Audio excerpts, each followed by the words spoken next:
Olá, como vão vocês? Eu espero que esteja tudo bem com todos. Pois é, meus amigos, muitos ainda estão desacreditados de que realmente as coisas estão se complicando lá para os lados da Europa Oriental e, consequentemente, para o restante do mundo. Veja só, vou repetir pela 100ª vez.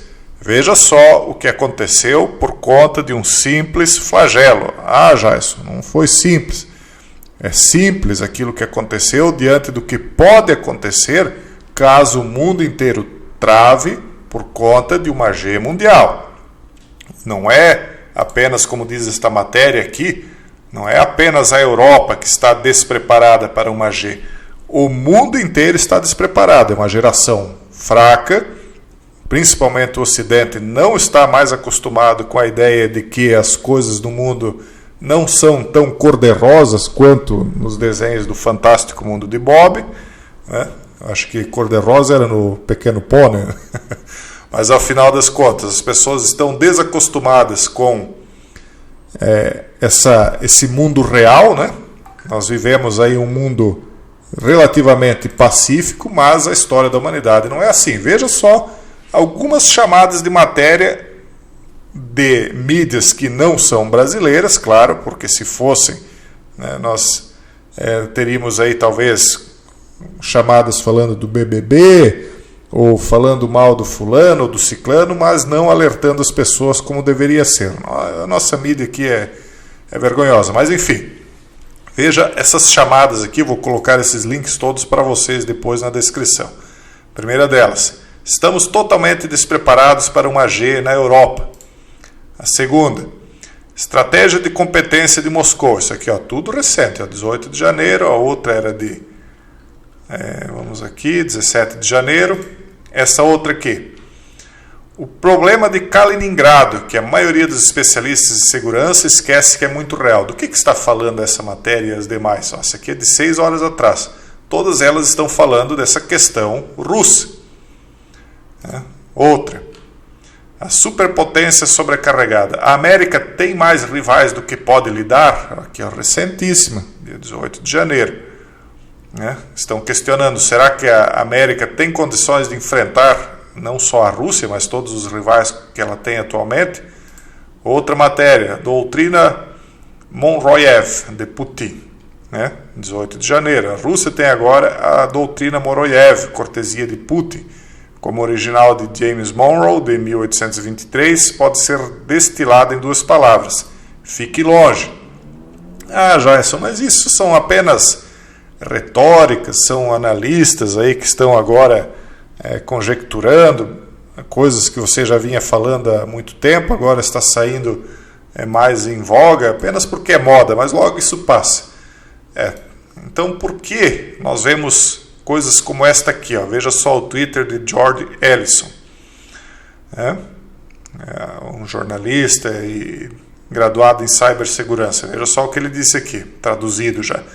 Aeronaves de transporte britânicas C-17 estão atualmente transportando arma, antiblindagem para a Ucrânia diante de uma crescente retórica russa. Aqui eles mostram os aviões indo e vindo por esse percurso aqui, ó, por cima da Dinamarca, desviando aqui a Alemanha, passando pela Dinamarca, Polônia e chegando então aqui na Ucrânia.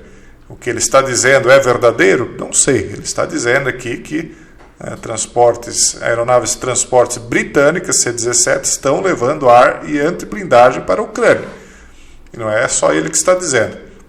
Vamos ver aqui um pouquinho agora de cada uma dessas reportagens, dessas análises, para vocês tirarem a temperatura do que está acontecendo. Não levem na brincadeira. Primeiramente aqui, estamos totalmente despreparados para uma G na Europa. Como eu já disse, o mundo inteiro está despreparado.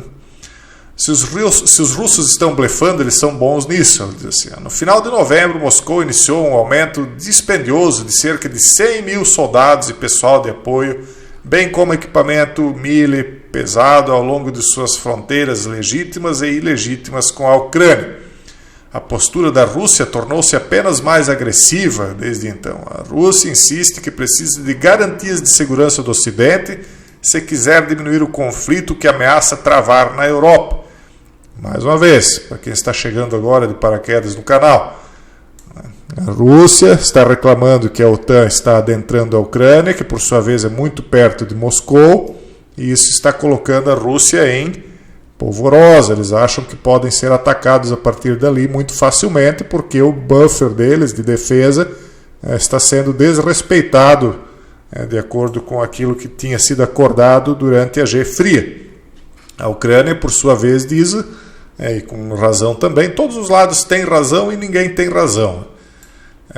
Porque tem razão porque se sentem ameaçados justamente, mas não tem razão porque todos eles fizeram por merecer a desconfiança que um tem do outro, né?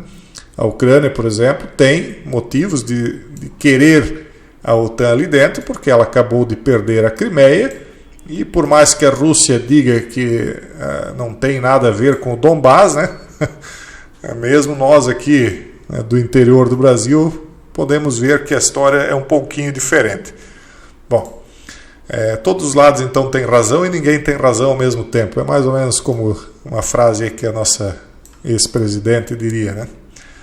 A Rússia insiste que precisa de garantias de segurança do Ocidente se quiser diminuir o conflito que ameaça travar na Europa. Então, enquanto isso, a Casa Branca de Biden alegou que a Rússia já introduziu sabotadores na Ucrânia com a missão de fabricar um pretexto para a invasão. Isso aqui é aquilo que a gente falou, que os Estados Unidos estão acusando já a Rússia de que irá causar um false flag dentro da Ucrânia para dizer que a Rússia foi atacada, para então justificar que a Rússia tome a iniciativa. E já há quem diga que isso aí é justamente o contrário, é os Estados Unidos plantando um false flag para ele fazer um false flag. Então, para vocês terem uma ideia de como está a situação. A gente ri, mas a coisa é séria, né? Estratégia de competência de Moscou. Quão ambiciosos são os objetivos da política externa da Rússia e quanta força Moscou acredita que deve empregar para alcançá-los? Eu quero só lembrar que ontem, ou melhor, no vídeo anterior, nós fizemos análises de fontes russas. Essas análises aqui são todas de analistas conectados com a visão liberal e ocidental, tá, pessoal? Então é uma visão diferente hoje. Então ele diz assim, Moscou apresentou vários ultimatos, mas a questão mais crítica e premente é que o Kremlin agora considera a Ucrânia como um país permanentemente hostil, continuando a aumentar suas capacidades de defesa. As esperanças russas de melhorar as relações com o presidente Volodymyr Zelensky foram frustradas em 2021 e Moscou está agora focada em reduzir o risco de segurança de longo prazo, tudo coisa que vocês já sabem, né? Quem está aqui há mais tempo. Então, basicamente é isso. As ameaças da Rússia contra a Ucrânia, ele diz aqui, são mais perigosas agora porque, em última análise, suas ameaças públicas no início deste ano falharam. Quer dizer, não adiantou ameaçar, né? Ameaçou, mas a Ucrânia não está recuando. O acúmulo da primavera de 2001 foi uma demonstração destinada a impedir que a OTAN, os Estados Unidos, de adotar políticas anti-russa. Acúmulo o quê? Desse pessoal aí, mili, né, que a Rússia tem colocado aí nas fronteiras da Ucrânia e aí colocado o Ocidente também a fazer conforme essa fonte aqui, né, essa posição ou posicionamento de arma anti-blindagem lá na região também. Essa outra matéria aqui fala de Kaliningrado, né, que é uma G em duas frentes com a Rússia. A OTAN não pode esquecer Kaliningrado. O que quer dizer isso? O problema de Kaliningrado, que a maioria dos especialistas em segurança esquece, é muito real. Discutir a situação de segurança precipitável na Europa Oriental, no momento, é fácil esquecer que uma possível invasão russa poderia ser uma G em duas frentes. Por um lado, o ataque poderia ocorrer na fronteira mais oriental da OTAN, especialmente na fronteira da Polônia com a Bielorrússia, ou em um dos estados bálticos. E por outra, a OTAN poderia experimentar uma ofensiva igualmente devastadora e virtualmente de dentro de sua própria casa, do Oblast, fortemente arm de Kaliningrado, que é uma, vamos dizer assim, quase que um posto avançado, um território avançado da Rússia, né, após ali a Lituânia, Letônia, etc. Outra matéria aqui, que nós já lemos todas elas anteriormente, a superpotência sobrecarregada, lemos a chamada, né? Superpotência carregada. A América, já avisou desde o tempo de Trump que eles não poderiam mais encarar a situação como ela estava sozinho. Trump chegou na OTAN e disse, olha, ou vocês colocam dinheiro ou a coisa não vai prestar. Por quê? Porque o Trump, ao contrário dos seus antecessores, ele jogou a realidade na mesa. Então ele mostrou publicamente e mundialmente uma fraqueza, mas por outro lado isso também serviu como um freio de arrumação para que o Ocidente, inclusive os seus líderes, né, percebessem a real situação em que os Estados Unidos estavam, sobrecarregado. Então ele colocou as coisas na mesa, ou vocês vão ajudar ou a coisa vai descambar. Então aí começa-se a falar em força mili europeia própria, né, uma formação não apenas nacional, mas uma formação continental, ou pelo menos europeia ocidental, né, de uma força para combater adversários. E aí nós vemos aqui a análise desse analista aqui indo nesse mesmo sentido, de que o primeiro ano da presidência de Joe Biden terminou como começou, com os Estados Unidos enfrentando crises em várias frentes. Talvez por isso é que nós vemos agora essa questão toda aí do flagelo recebendo uma espécie de ponto final. Me parece que eles vão dar um ponto final nessa primavera. Eu já falei aí sobre aquela questão do quadro Jardim da Primavera, mas isso aqui nem é para esse canal, é lá para o outro canal Jason Rosa, que nós vamos tratar eventualmente quando acontecer. Mas enfim, me parece que eles estão colocando um basta nessa questão do flagelo, porque eles estão querendo se preparar para algo maior. Na primavera de 2021 houve sustos de G simultâneos na Europa Oriental e no Pacífico Ocidental. Não vamos esquecer, não só do Pacífico Ocidental, mas do Pacífico, do Indo-Pacífico. Não é por acaso que os Estados Unidos pediu socorro também da Índia, mas a Índia também tem problemas ali, não só com a China, mas também com o Paquistão. E aí ele está se socorrendo com Taiwan, Japão, Austrália, está todo mundo aí se preparando. E o Brasil sendo pressionado, né? Eu já falei sobre isso. Qual é a do Brasil? Eles estão perguntando. Os Estados Unidos estão pedindo. Como é que é essa história? Vocês vão lá se reunir com a Rússia agora? O porquê disso? E essa história aí de negociações aí do mercado continuar tão intenso com a China, vai continuar assim? Então eles começam, os dois lados vão pressionar o Brasil. Para que lado que você vai? Eu acho que vai se repetir mais ou menos o que aconteceu na Segunda G Mundial, já falei isso também, que se a coisa decair aí para uma terceira G, o Brasil fica em cima do muro até a hora que ele puder. Me parece que é assim, até porque o próprio país aqui tem, no mínimo, duas vertentes de pensamento diferente aqui dentro. E eu espero, sinceramente, que aquilo que acontecer lá fora não cause divisão aqui interna também, porque a situação no mundo já não está boa. Imagine se descambar para uma terceira G e nós ainda brigarmos aqui dentro. Aí será o fim de uma vez.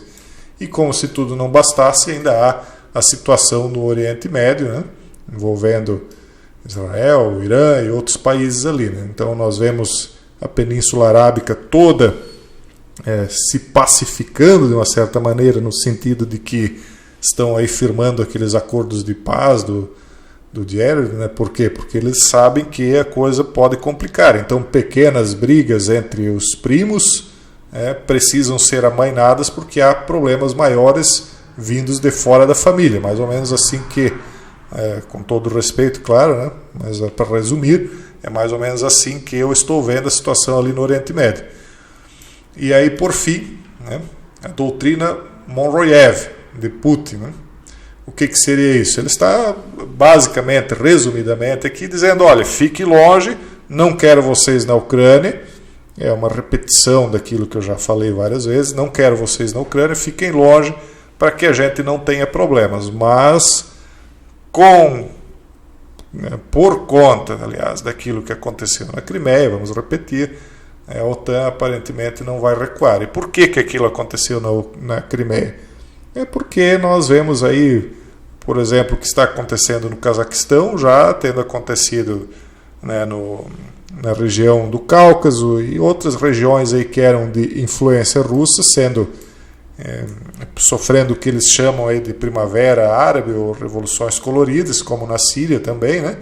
E a Rússia também pensou assim, é melhor eu me movimentar porque as coisas ao meu redor aqui não estão ficando boas, então eu vou tomar aí a Crimeia, que é um ponto-chave. Por que é um ponto-chave? Porque é uma das saídas para o mar que a Rússia tem ali no mar da Crimeia, né? E essa península, vamos chamar assim, essa ponta ali da Crimeia, atrapalhava bastante a Rússia estando nas mãos de adversários. É claro que para sair dali de dentro, eu não tenho mapa aqui para mostrar para vocês, mas quem buscar aí vai ver, a Rússia vai precisar do apoio da Turquia. A Turquia está com problemas financeiros, o Erdogan está sofrendo aí com as eleições, possivelmente ele até perca a eleição.